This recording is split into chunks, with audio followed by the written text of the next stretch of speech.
ICDS সেন্টারের বেহাল দশা। খোলা আকাশের নিচে হচ্ছে রান্না, উনুনের পাশে নোংরা আবর্জনার স্তূপ, খাবারের মানও খুব নিম্ন এবং দিদিমণি ঠিক মতো না আসার অভিযোগ। চাল ডাল গোপনে বিক্রি করে দেওয়ার অভিযোগ দিদিমণির বিরুদ্ধে।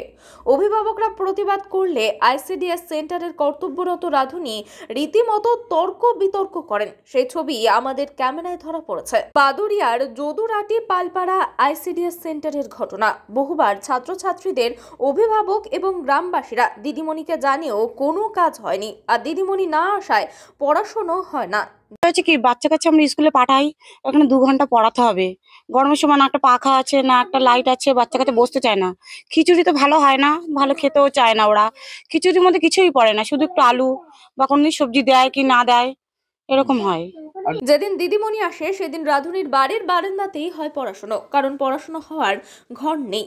আইসিডিএস সেন্টারের বিরুদ্ধে এবং দিদিমণির বিরুদ্ধে একাধিক অভিযোগ অভিভাবক এবং গ্রামবাসীদের। দিদিমণি ছুটিতে থাকায় তার কোনো প্রতিক্রিয়া পাওয়া যায়নি, কিন্তু রাঁধুনি রূপা পাল জানায়, মেম্বারকে বহুবার জানানো হয়েছে, স্কুল তৈরির টাকাও এসেছে, সেই টাকা ফিরে গেছে, স্কুল তৈরি হয়নি।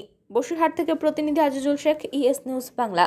চাল ডালগুলো উনি বিক্রি করে দেয়, আমি নিজেই দেখেছি উনি বিক্রি করে দেয়। উনি এখানে তো ঠিক মতো খাবার দাবার দেয়ই না। আরো যদি কিছু বলা হয় উনি বলবে কি যে উপরে জানাতে, আমার কিছু কেউ করতে পারবে না।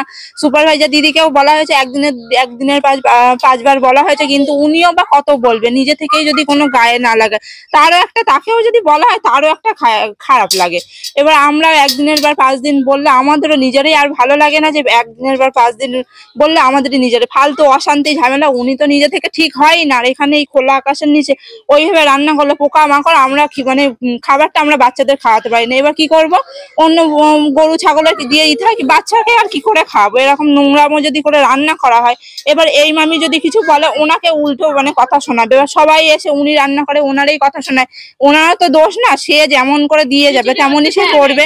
ওরকম ডিম খিচুড়ি তো ঠিক মতো পাওয়াই যায় না। কদিন করে এরকম ডিমের সব বাকি।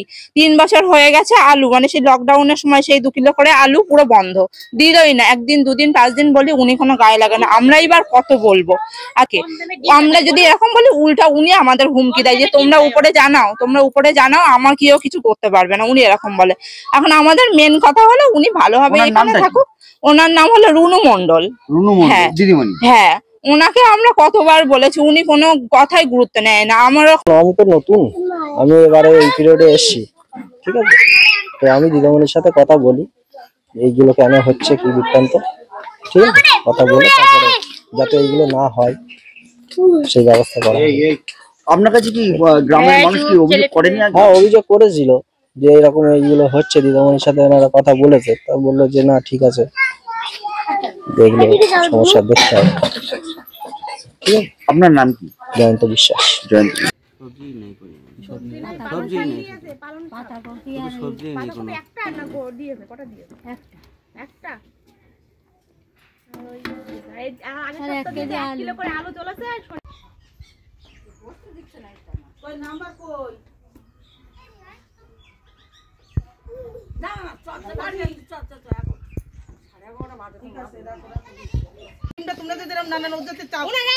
ডিম রান্না করবে, ওই যে এখন ফিরে গিয়েছে, ডিম পাইনি, ওই যে মানে গুনতি ডিম, এবার ওনার ডিমটা হলো না, ওই যে হয়ে গেল।